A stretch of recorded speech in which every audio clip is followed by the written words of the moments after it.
Olá, aluna! Olá, aluno! Como vocês estão? Espero que estejam bem. Sejam bem-vindos a mais uma aula do nosso curso de modelagem de dados UML. E nesta aula nós falaremos um pouco a respeito de quando utilizar os diagramas que são compostos como estruturais e também como utilizar os diagramas que são compostos como comportamentais. Então, aqui nós vamos entender também um pouco entre as vantagens e desvantagens de cada um deles, porque a partir da nossa próxima aula nós começaremos a dar início à parte prática, a realmente colocar a mão na massa. Então eu quero que vocês fixem, que vocês exercitem muito bem esse contexto aqui, beleza? Bom, então quando eu devo utilizar os diagramas estruturais? Vamos lá. Nós temos aqui, na verdade, três tópicos, e esses tópicos, eles praticamente condiz os momentos, as situações ou as circunstâncias que eles devem ser utilizados. Então, para os diagramas que fazem parte do grupo estrutural, eu sempre vou utilizar o em fase de design, ou seja, antes de uma implantação de projeto, porque eu vou necessitar fazer o planejamento da estrutura do sistema, do serviço, do produto, ou seja lá o que eu preciso entregar. Então, toda vez que eu falar em planejamento e em estrutura inicial, eu estou falando numa fase de design, né? Então, eu estou falando do início. Então, o estrutural, ele sempre vai vir no início. Quando eu também fizer uma comunicação inicial, tá? Então, as primeiras reuniões, onde eu preciso fazer a apresentação, o escopo do projeto, para as partes interessadas, os envolvidos, eles entenderem do que está sendo falado, de como vai ser feito e etc., também entra no contexto. Então, quando eu fizer uma comunicação inicial, eu também vou utilizar um diagrama estrutural. Por quê? Porque eu vou precisar explicar a arquitetura aos stakeholders, né? Quem são os stakeholders? Todos os envolvidos dentro do projeto, seja a sua equipe interna, seja a equipe externa, caso tenha, seja o usuário final, seja patrocinadores, seja sócios e por aí vai. E a equipe de desenvolvimento também ela entra nesse contexto. Por quê? Porque as pessoas que farão a programação, né, as pessoas que realmente vão codar ou codificar, como vocês preferirem, são as pessoas que mais precisam ter o entendimento do assunto.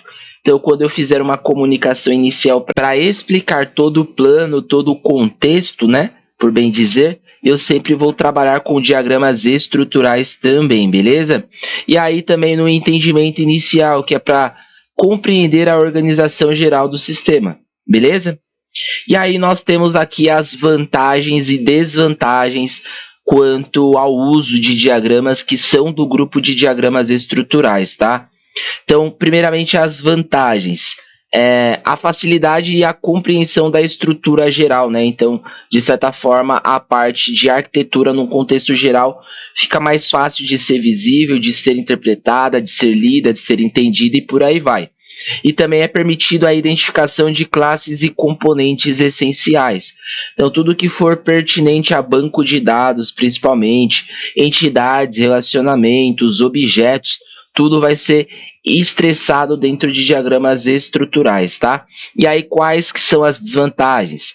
Desvantagem é que não pode capturar completamente o comportamento dinâmico do sistema. Porque quando a gente fala em estrutura, a gente está falando em algo fixo, né? Em algo estático. Então, quando nós precisarmos, por exemplo, ilustrar qual é o funcionamento do sistema, o que faz o botão XPTO, qual que é a ação e etc., ele não vai ter serventia para a gente. Ou melhor, eles não terão serventia, né? Uma vez que nós temos mais de um diagrama que é dentro do composto de grupo estrutural, beleza? Agora falando um pouco sobre quando utilizarmos diagramas comportamentais. Então, três tópicos aqui que seriam, de certa forma, três momentos, três circunstâncias, três fases, como vocês optarem em entender. Então, nós temos a fase de implementação. Então, seria ali para detalhar a lógica e o comportamento do sistema, né? Então, eu falei muito sobre começo, meio e término, né? Por onde inicia, por onde passa e aonde termina.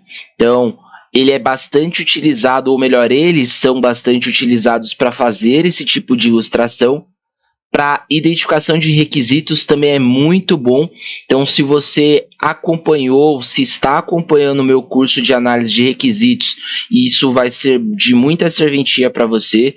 Se você ainda não fez, corre lá e compra. Graças a Deus é um dos cursos que estão mais em alta no momento. E dando continuidade, tá? Quando a gente fala em identificação de requisitos, nós estamos falando para de certa forma, o entendimento de interações com os sistemas e os usuários, tá? Então, quando eu sentar com um determinado usuário, entender as dores, as necessidades, o que ele precisa, como que ele trabalha, qual que é o dia a dia e tudo mais, de certa forma, quando eu fizer a identificação dos requisitos, a ilustração de como o sistema deve funcionar, de como as funcionalidades devem se comportar, de quais vão ser as ações e etc., eu vou estar falando em diagramas comportamentais, tá? E aí também tem a parte de testes e depuração, ou seja, para identificar e corrigir comportamentos inesperados. Por quê? Porque quando eu faço o desenho do comportamento do sistema, de como ele deve interagir, por onde ele deve percorrer, tudo que for fora daquilo, eu posso identificar como algo errôneo. Então, eu posso utilizar como correção também. Vou dar um exemplo. Eu vou colocar aqui, quando eu acessar um determinado menu, ele tem que gerar uma busca e trazer para mim informações paginadas, com cada página 50 informações. Então, eu vou desenhar um diagrama que vai representar tudo isso.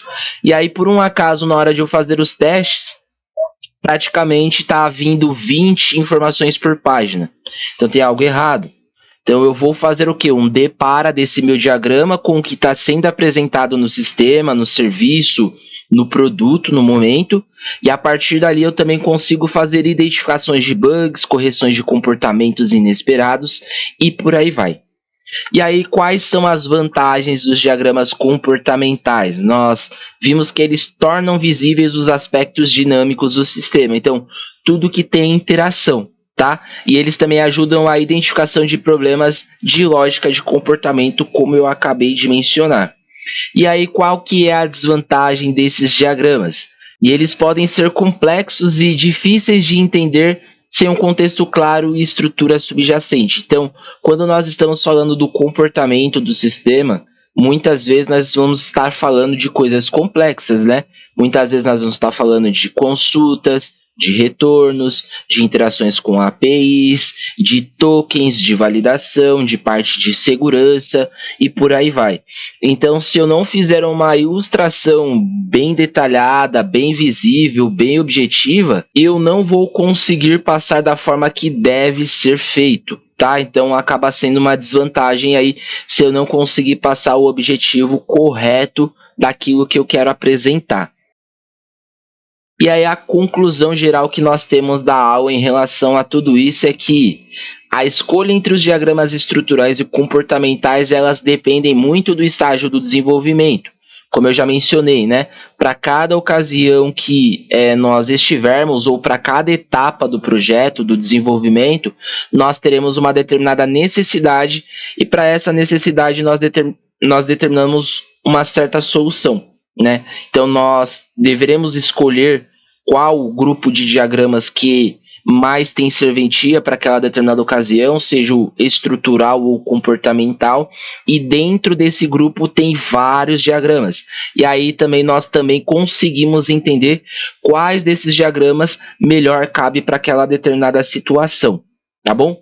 Então depende muito do estágio do desenvolvimento, dos objetivos de comunicação e obviamente da natureza do sistema, tá bom? Só que com tudo isso, tá? Todos eles são essenciais para uma comunicação holística e eficaz do software, tá? Então, independente, sempre você vai estar utilizando um que melhor lhe cabe. Então, todos eles dão uma visão holística bastante adequada. E aí nós também temos a parte de proporção de uma visão completa da arquitetura, né? E também do comportamento do sistema. Então, o que é crucial? Selecionar o tipo certo de diagrama conforme a necessidade específica, maximizando assim a eficiência e a clareza do desenvolvimento de software.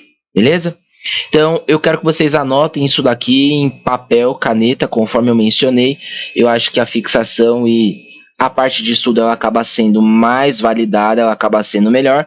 E claro que você consegue estudar em qualquer lugar que você opte, né? Então, não fica só preso à tela do computador. E você pode estudar numa área de lazer, deitado numa rede, deitado num tapete, por aí vai. A partir da próxima aula, nós vamos começar a colocar a mão na massa, e aí é uma parte bem bacana. Como eu já mencionei em aulas anteriores, nós vamos utilizar um programinha, ou melhor, uma plataforma online chamada Drywall. Então, a partir das próximas aulas, vou explicar um pouquinho sobre a ferramenta para que nós possamos fazer juntos aí todos os diagramas que nós pudermos trabalhar a decorrer desse curso. Espero que vocês estejam entendendo, espero que vocês estejam gostando, principalmente que vocês absorvam e que vocês consigam colocar em prática. Me despeço por aqui, fiquem com Deus e até breve.